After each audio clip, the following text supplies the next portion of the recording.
നമ്മൾ ചിലർക്കൊക്കെ ഒരു പർട്ടിക്കുലർ സാഹചര്യത്തിലേക്ക് പോകുന്ന സമയത്ത് അല്ലെങ്കിൽ ആ സാഹചര്യത്തിലേക്ക് പോകുന്നതിനെ പറ്റി ചിന്തിക്കുന്ന സമയത്ത് വരെ ഒരു പേടിയും ടെൻഷനൊക്കെ തോന്നാറുണ്ട്. ആ ഒരു സമയത്ത് അവർക്ക് തോന്നുന്ന ചിന്തകൾ എന്ന് പറയുന്നത് അവർക്ക് ഹൃദയമിടിപ്പ് കൂടുക, അതുകൊണ്ട് തന്നെ എനിക്ക് ശ്വസിക്കാൻ പറ്റുന്നില്ല, ഞാനിപ്പോൾ മരിച്ചു പോകുമോ എന്ന ചിന്ത, അതൊക്കെ ആയിരിക്കും മെയിനായിട്ടും അവർക്ക് ഉണ്ടാവുന്നത്. ഈ ഒരു സാഹചര്യത്തിൽ അവർക്ക് വേറൊരാളുടെ ഹെൽപ്പോട് കൂടി മാത്രമേ ഇനി ജീവിക്കാൻ പറ്റുള്ളൂ എന്നൊരു തോന്നലും അവർക്ക് ഉണ്ടാവാറുണ്ട്. സൈക്കോ എഡ്യൂക്കേഷനും നല്ലൊരു മെത്തേഡ് തന്നെയാണ്.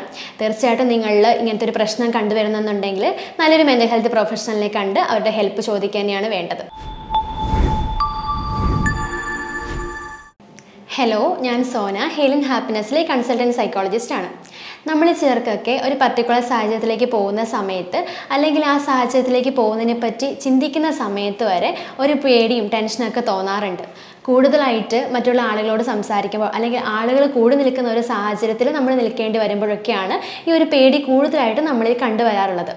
ഈ ഒരു പ്രശ്നത്തെയാണ് അഗാരോഫോബിയ എന്ന് പറയുന്നത്. ഇതൊരു ഇറാഷണൽ ഫിയർ ആണ്, അതായത് ഒരു അടിസ്ഥാനം ഇല്ലാത്ത ഒരു പേടിയാണ് ഈ ഒരു അഗാരോഫോബിയ എന്ന് പറയുന്നത്.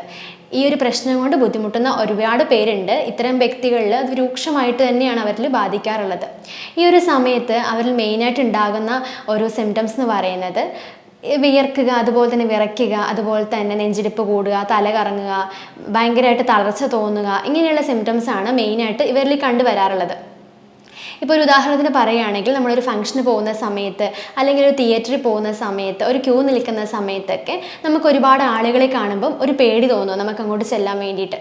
ശരിക്കും അവരൊന്നും നമ്മുടെ ശത്രുക്കളല്ല, നമ്മളെ ഉപദ്രവിക്കാൻ വന്നിരിക്കുന്ന ആളുകളും അല്ല, എങ്കിലും നമുക്ക് ആ ഒരു സിറ്റുവേഷനോട്ട് ചെല്ലുന്ന ഓർക്കുമ്പോൾ തന്നെ ഒരു പേടി തോന്നും. ഇങ്ങനെയുള്ളൊരവസ്ഥയാണ് ഈ ഒരു അഗാരോഫോബിയ എന്ന് പറയുന്നത്. അപ്പം ഇത്തരം വ്യക്തികൾ ഈ ഒരു സാഹചര്യത്തിൽ പോകുന്നത് മനഃപൂർവ്വം തന്നെ ആ ഒരു സിറ്റുവേഷൻ ഇവർ ഒഴിവാക്കിക്കൊണ്ടിരിക്കും.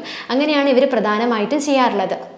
ഈ ഒരു വ്യക്തികൾ മെയിനായിട്ടും പറഞ്ഞിട്ടുണ്ടെങ്കിൽ അഗാരോഫോബിയ കൂടുതലായിട്ടൊരു വ്യക്തിയിൽ കണ്ടുവരുവാണെന്നുണ്ടെങ്കിൽ തീർച്ചയായിട്ടും ആ ഒരു വ്യക്തികൾക്ക് വീടിന് പുറത്തിറങ്ങാൻ വരെ നല്ല പേടിയായിരിക്കും. ഇനി ചെറിയ തോതിൽ അവർക്ക് അഗാരോഫോബിയ ഉള്ളതെന്നുണ്ടെങ്കിൽ തീർച്ചയായിട്ടും അവർക്ക് മാനേജ് ചെയ്യാൻ പറ്റും, എങ്കിലും അവർക്കതൊരു ബുദ്ധിമുട്ട് തന്നെയായിരിക്കും. പ്രധാനമായിട്ടും ഈ ഒരു അഗാരോഫോബിയനെ മൂന്നായിട്ട് തിരിച്ചിട്ടുണ്ട്. ഒന്നാമത്തേത് ഫിസിക്കലായിട്ട്, രണ്ടാമത്തേത് കോഗ്നിറ്റീവായിട്ട്, മൂന്നാമത്തേത് ബിഹേവിയറലായിട്ട്. ഓക്കെ, ഫസ്റ്റ് വൺ എന്ന് പറയുന്നത് ഫിസിക്കലായിട്ടുള്ള സിംറ്റംസ് ആണ്.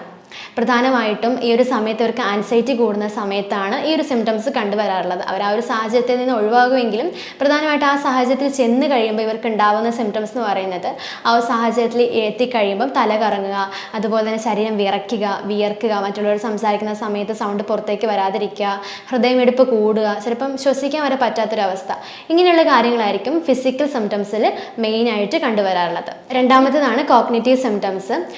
ഈ ഒരു കാര്യത്തിൽ അഗാരോഫോബിയ ഉള്ള വ്യക്തികളിൽ പാനിക് അറ്റാക്ക് ഉണ്ടാകാനുള്ള ചാൻസ് വളരെ കൂടുതലാണ്. ഒരു പാനിക് അറ്റാക്ക് എന്ന് പറയുന്നത് ഒരാളുടെ ജീവിതത്തിൽ വളരെയധികം ദോഷമായിട്ട് ബാധിക്കുന്ന അല്ലെങ്കിൽ ജീവന് തന്നെ ഭീഷണിയുള്ള ഒരു കാര്യമാണ്. ഉദാഹരണത്തിന് പറയുകയാണെങ്കിൽ ആ ഒരു സമയത്ത് അവർക്ക് തോന്നുന്ന ചിന്തകൾ എന്ന് പറയുന്നത് അവർക്ക് ഹൃദയമിടിപ്പ് കൂടുക, അതുകൊണ്ട് തന്നെ എനിക്ക് ശ്വസിക്കാൻ പറ്റുന്നില്ല, ഞാനിപ്പോൾ മരിച്ചു പോകുമോ എന്ന ചിന്ത, അതൊക്കെ ആയിരിക്കും മെയിനായിട്ടും അവർക്ക് ഉണ്ടാവുന്നത്. ഈ ഒരു സാഹചര്യത്തിൽ അവർക്ക് വേറൊരാളുടെ ഹെൽപ്പോട് കൂടി മാത്രമേ ഇനി ജീവിക്കാൻ പറ്റുള്ളൂ എന്നൊരു തോന്നലും അവർക്ക് ഉണ്ടാവാറുണ്ട്. അപ്പോൾ ഇങ്ങനെയൊക്കെ തോന്നുന്ന സമയത്ത് അവർക്ക് ആളുകളുടെ അടുത്ത് സംസാരിക്കുന്ന സമയത്ത് ഈ ഒരു പ്രശ്നം കണ്ടുവരുന്നതുകൊണ്ട് തന്നെ അവർ മറ്റുള്ളവരുടെ മുമ്പിൽ നാണം കെടാനുള്ള ചാൻസ് വളരെ കൂടുതലാണ്. കൂടുതലായിട്ടും സ്ട്രെസ്സും ആൻസൈറ്റിയും ഒക്കെ ഉണ്ടാകുന്ന ഒരു ടൈമാണ് ഈ ഒരു അഗാരോഫോബിയ ഉള്ള ഒരു ടൈം എന്ന് പറയുന്നത്. ഈ ഒരു പാനിക് അറ്റാക്ക് ഉണ്ടാകുന്ന സമയത്ത് നമുക്ക് നമ്മളെ തന്നെ നിയന്ത്രിക്കാനായിട്ട് നല്ല ബുദ്ധിമുട്ടായിരിക്കും.